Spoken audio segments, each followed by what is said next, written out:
বিএনপির মহাসচিব মির্জা ফখরুল সাহেব বলেছেন ওনারা ইলেকশনে আওয়ামী লীগ এবং জাতীয় পার্টিকে নিয়ে আসতে চায়।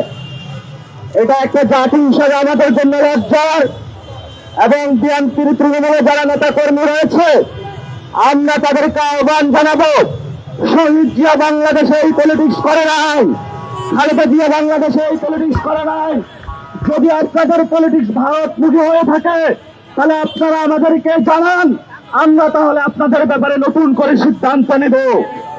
আমরা এখনো বিশ্বাস করি বাংলাদেশের শহীদ জিয়ার সৈনিকেরা, খালেদা জিয়ার সৈনিকেরা যারা রয়েছেন তারা আপনারা গৃহবরে প্রত্যাখ্যান করবেন মির্জা ফখরুলের এই বিবৃতি। আমরা আরো দেখতে পেয়েছি এই ইন্টারিম গভর্নমেন্টের প্রধান ইউনুস আমাদের সদস্য সচিব আক্তার হোসেন এবং যুগ্ম সদস্য সচিব তাসনিম জারাকে ইউএন মিশনে নিয়ে গিয়েছেন, কিন্তু সেখানে নিয়ে তারা লীগের সামনে আমাদের অভ্যুত্থানের নেতৃবৃন্দকে ছেড়ে দিয়েছেন। এটা ইউনুসের জন্য লজ্জার, বাংলাদেশের রাষ্ট্র হিসাবের জন্য লজ্জার। এই জন্য পররাষ্ট্র মন্ত্রণালয়ের ব্যর্থতার দায় নিয়ে অতীব সত্তর তাদের ব্যর্থতার দায় হিসাবে বাংলাদেশের মানুষের সামনে এসে তাদের ক্ষমা প্রার্থনা করতে হবে। এবং গণ অভ্যুত্থানে যারা রয়েছেন বাংলাদেশে যে দূতাবাসগুলোতে এখনো আওয়ামী লীগের সাংবাদিকরা রয়েছেন, অতি দ্রুত গতিতে সিভিল সার্ভিস থেকে, সেনাবাহিনী থেকে, বিভিন্ন রাষ্ট্রের অঙ্গ প্রতিষ্ঠান যারা রয়েছে, অতীব সত্তর আওয়ামী লীগের যে গুন্ডা বাহিনী রয়েছে তাদেরকে দ্রুত গতিতে অপসারণ করতে হবে। যদি আপনারা অপসারণ করতে না পারেন তাহলে ইউনুস সরকারের বর্তমান যে অবস্থাতে রয়েছে তারা কতদিন ক্ষমতায় টিকবে সেটা আমরা নিশ্চয়তা দিতে পারি না। আমরা আরো লক্ষ্য করছি জামায়াত ইসলামী কখন রাজাকার বলে পাকিস্তানি ট্যাগ দিয়ে যখন বাংলাদেশের অলিগলিতে তাদেরকে পিটানো হয়েছে, আমরা জীবনের ঝুঁকি নিয়ে তাদের পক্ষে দাঁড়িয়েছিলাম। যে বাংলাদেশে মানুষের মানবিকার প্রশ্নে আমরা দাঁড়িয়েছিলাম, কিন্তু আজকে আমরা দুঃখ করে দেখতে পাচ্ছি যখন গণ অভ্যুত্থানের নেতৃবৃন্দের উপরে হামলা হচ্ছে, বাংলাদেশের অলিতে গলিতে লীগ ঘোরাফেরা করছে, তখন তারা মুখে কুলু পেটে বসে আছে।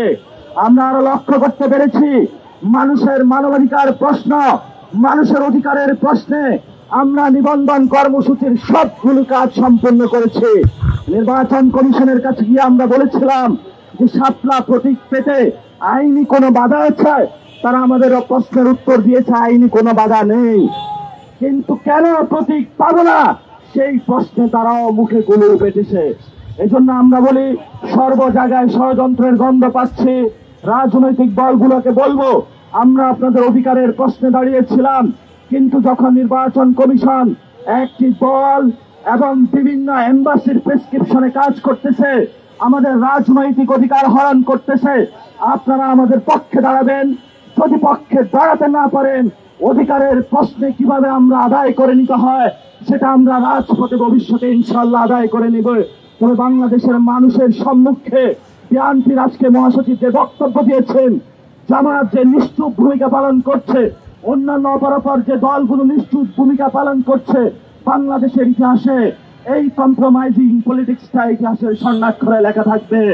এবং আমরা আরো দেখতে পাচ্ছি আমাদের গণ অভ্যুত্থানে যারা আর্মির সৈনিক ভাইরা আমাদের কাঁধে কাঁধ মিলিয়ে আমাদের সাথে যুদ্ধ করেছিলেন, আমাদেরকে সন্তানদেরকে রক্ষা করেছিলেন, কিন্তু তাদের মধ্যে যেই সকল কর্মকর্তা শেখ হাসিনার অধীনে কাজ করে আমাদের অসংখ্য ভাইকে খুন করেছে, গুম করেছে, সেনাবাহিনী প্রধান তাদেরকে গুম এবং খুনের মামলা থেকে বের করার জন্য প্রতিনিয়ত এম্বাসি থেকে প্রত্যেকটা জায়গায় ধর্ণা দিতে চাচ্ছে।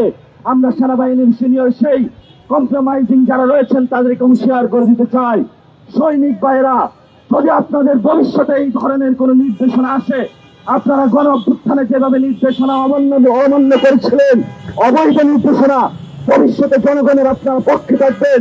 আপনাদের রুটির প্রশ্নে, আপনাদের অধিকারের প্রশ্নে ইনশাল্লাহ আপনাদের সাথে অতীতেও আমরা ছিলাম, ভবিষ্যতে ছিলাম, কিন্তু যারা গুম করেছে, খুন করেছে, আইসিসি ট্রাইব্যুনাল থেকে একটা লোক নিস্তার পাবো না। প্রত্যেকের আমরা বিচার নিশ্চিত করে বাংলার মাটিতে ছাড়বো ইনশাআল্লাহ। গত 15 বছর বিএনপি বাংলাদেশে একটা বিরোধী দল হিসাবে, জাতীয় পার্টি ছিল গৃহপালিত বিরোধী দল, সংসদের মধ্যে, আর শ্রেণী গৃহপালিত একটা দল ছিল বিএনপি। তারা রাজপথে ব্যর্থতার পরিচয় দিয়েছে। সেই ব্যর্থতার কারণে আমাদের 2000 বাইকে আমরা শহীদ হতে দেখেছি। বিএনপিকে হেসে ফিরতে আসতে আমরা আহ্বান জানাচ্ছি, ভারতের পক্ষে যাবেন না। বর্তমানে জাতীয় পার্টি, আওয়ামী লীগ, বিএনপি, আর্মির কতিপয় কর্মকর্তা বিভিন্ন এম্বাসির চোখ সাজে এবং ইন্ডিয়ান এম্বাসি এক অক্ষ শক্তিতে তারা অবস্থান করছে। তারা যতই শক্তিশালী হোক না কেন, বাংলাদেশের 18 কোটি মানুষ, আপনারা আমাদের সাথে যতই কলা দেখানোর চেষ্টা করুন না কেন, আমরা কখনো ভারতের কোলে যাব না, যাব না, যাব না। আমাদের রক্তবিন্দু থাকতে আমরা এই ভারতের যে ফেসিবাদী ব্যবস্থা রয়েছে সেটার বিরুদ্ধে লড়ে গিয়েছি। প্রয়োজনে আবার মাঠে নামবো, রক্ত দিব। বাংলাদেশের মানুষের অধিকারের প্রশ্নে আমরা কোনো ছাড় দিব না। আজকে এখানে অনেক নেতৃবৃন্দ উপস্থিত হয়েছেন। আমাদের পক্ষ থেকে আপনারা যারা সাংবাদিক বৃন্দ উপস্থিত হয়েছেন সবাইকে ধন্যবাদ জানাচ্ছি। আজকের এই বক্তব্য, সমাপনী বক্তব্য জনাব সাজ্জি সালাম শেষ করবেন। তার বক্তব্যের মধ্য দিয়েই আমরা আমাদের যে প্রতিবাদ এবং বিক্ষোভ কর্মসূচি শেষ করব। এখন আমি আহ্বান জানাচ্ছি জনাব সাজ্জি সালামকে সংক্ষিপ্ত বক্তব্য রাখার জন্য।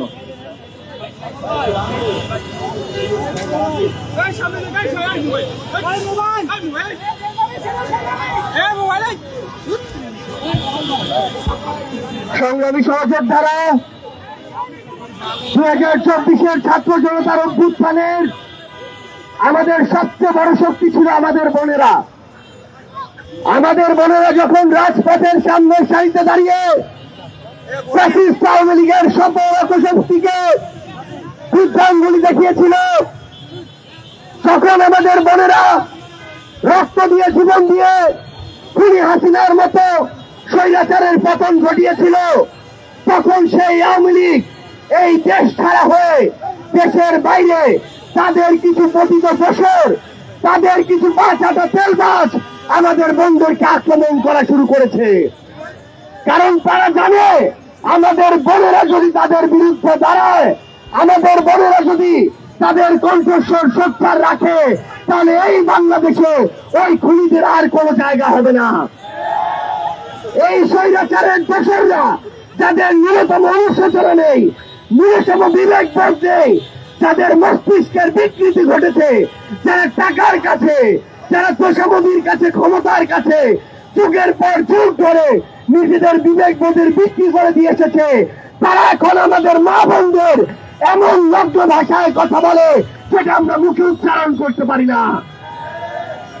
ওই স্বৈরাচারের দোসরদের পাঁচাটা তেলবাজদের আমরা বলতে চাই, নিজের যদি ঘর থাকে, নিজেরা যদি কোন মায়ের পেট থেকে এসে থাকেন, নিজেদের কোন যদি সন্তান থাকে, তাদেরকে গিয়ে জিজ্ঞাসা করুন যে আপনার ওই মেয়ে সন্তান, আপনার স্ত্রী, আপনার ওই মা, আপনার এভাবে একজন বোনকে, একজন মেয়েকে এভাবে গালি দেওয়াকে সমর্থন করে কিনা। আমরা স্পষ্ট করে বলি, এই বাংলাদেশে, এই বাংলাদেশের বাইরে সেই আওয়ামী লীগের দোসররা, খুনিরা এভাবে আমাদের বোনদেরকে অসভ্য ভাষায় গালি দিয়ে তাদের মনোবলকে নরম করতে চায়, তারা মনে রাখুক আমাদের বোনেরা তাদের বিরুদ্ধে আরো শক্ত প্রাচীর হয়ে আগামীতে নামবে ইনশাআল্লাহ। আমরা দেখেছি আজকে জনাব মির্জা ফখরুল ইসলাম আলমগীরের একটি সাক্ষাৎকার প্রকাশিত হয়েছে। আমরা স্পষ্ট করে বলি, আর এই ধরনের পরোক্ষভাবে কথা বলা আমরা পছন্দ করি না।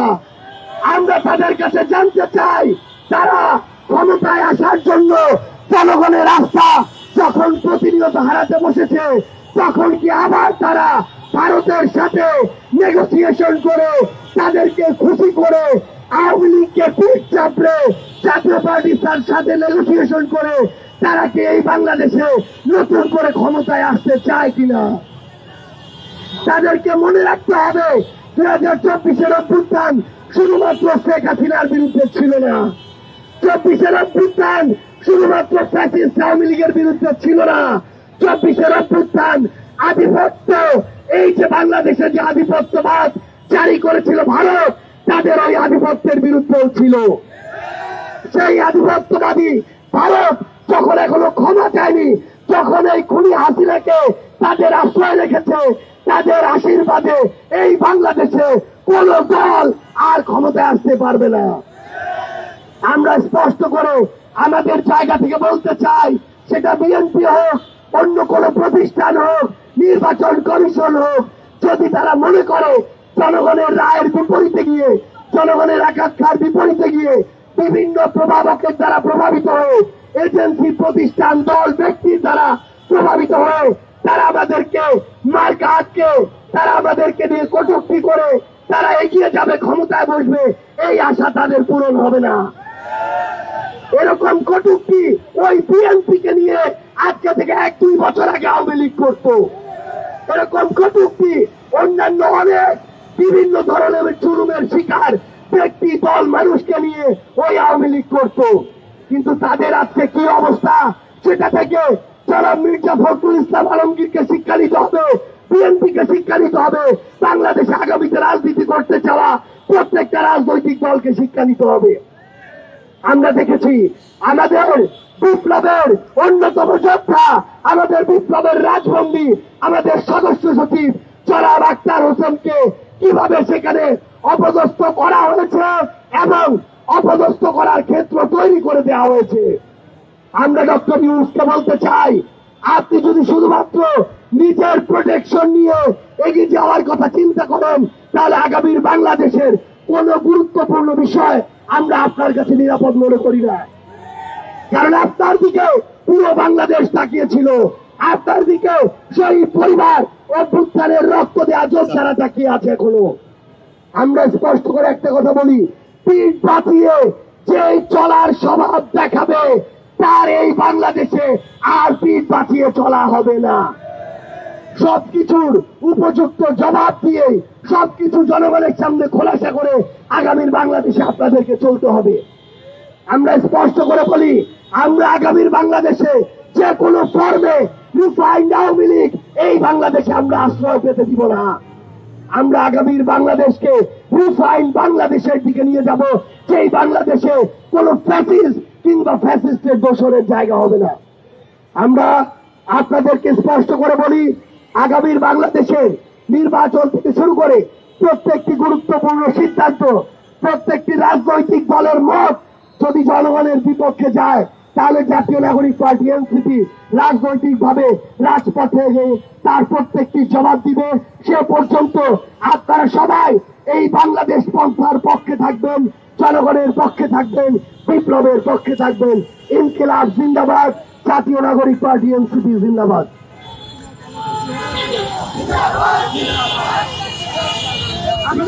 আপনাদের সকলকে ধন্যবাদ জানাচ্ছি। আমাদের প্রোগ্রামটি সমাপ্ত ঘোষণা করছি। যেমনটি দেখলেন, এই ঢাকা মহানগরী উত্তর এবং দক্ষিণ কর্তৃক আয়োজিত আজকের এই বিক্ষোভ মিছিল পরবর্তী সবাইকে মিছিল পরবর্তী যে সমাবেশ হলো সে সমাবেশে এনসিপির অন্যতম গুরুত্বপূর্ণ নেতা নাসিরউদ্দিন পাটোয়ারি এবং সার্জিস আলম, যিনি উত্তরাঞ্চলের মুখ্য সংগঠক জাতীয় নাগরিক পার্টি, তিনি বক্তব্য রেখেছেন এবং তাদের বক্তব্যের মাধ্যমে কিন্তু এই যে ঢাকা মহানগর উত্তর দক্ষিণের উদ্যোগে আক্তার হোসেনের উপর হামলার প্রতিবাদে যে বিক্ষোভ মিছিল এবং সমাবেশ সেটি সমাপ্ত ঘোষণা করা হয়। ঘটনার সারাংশ জারি রাখতে চাই, গতকাল নিউ ইয়র্কে কিন্তু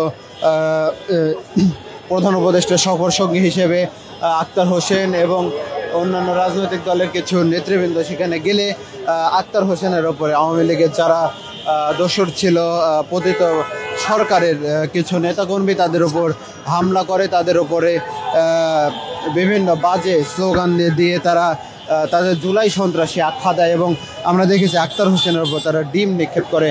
এইসবের প্রতিবাদে কিন্তু আজকে যে এনসিপি ঢাকা মহানগর উত্তর এবং দক্ষিণ এনসিপির উদ্যোগে আজকে মিছিল এবং মিছিল পরবর্তী সমাবেশ, সেই সমাবেশ কিন্তু ইতিমধ্যে শেষ হয়েছে। জুলাই পরবর্তী সভায় আমরা দেখেছি এনসিপি গঠন হওয়ার পর থেকে তাদের ওপরে বিভিন্ন সময়ে বিভিন্নভাবে হামলার চেষ্টা করা হয়। আমরা দেখেছি গোপালগঞ্জে তাদের উপরে একটি বড় ধরনের হামলা করা হয়, যেখানে সেনাবাহিনী এবং পুলিশের সাথে আওয়ামী নেতাকর্মীদের ব্যাপক একটি সংঘর্ষ হয়েছিল এবং আমরা একটু লক্ষ্য করলে দেখতে পাই আক্তার হোসেনের ওপরে কিন্তু পরপর কয়েকবার ককটেল হামলা করা হয়েছিল তাদেরই কেন্দ্রীয় কার্যালয়ের সামনে। এত ঘটনা মধ্য দিয়ে কিন্তু চলে আসছিল এবং পরিশেষ আমরা দেখতে পেলাম বিদেশের মাটিতেও তাদের উপরে পতিত স্বৈরাচারের শেখ হাসিনার দোসররা কিন্তু হামলা করেছে। দর্শক, এই ছিল রাজধানীর বাংলা মোটর এলাকার এনসিপির অস্থায়ী কার্যালয়ের সামনে থেকে এনসিপির বিক্ষোভ মিছিলের সর্বশেষ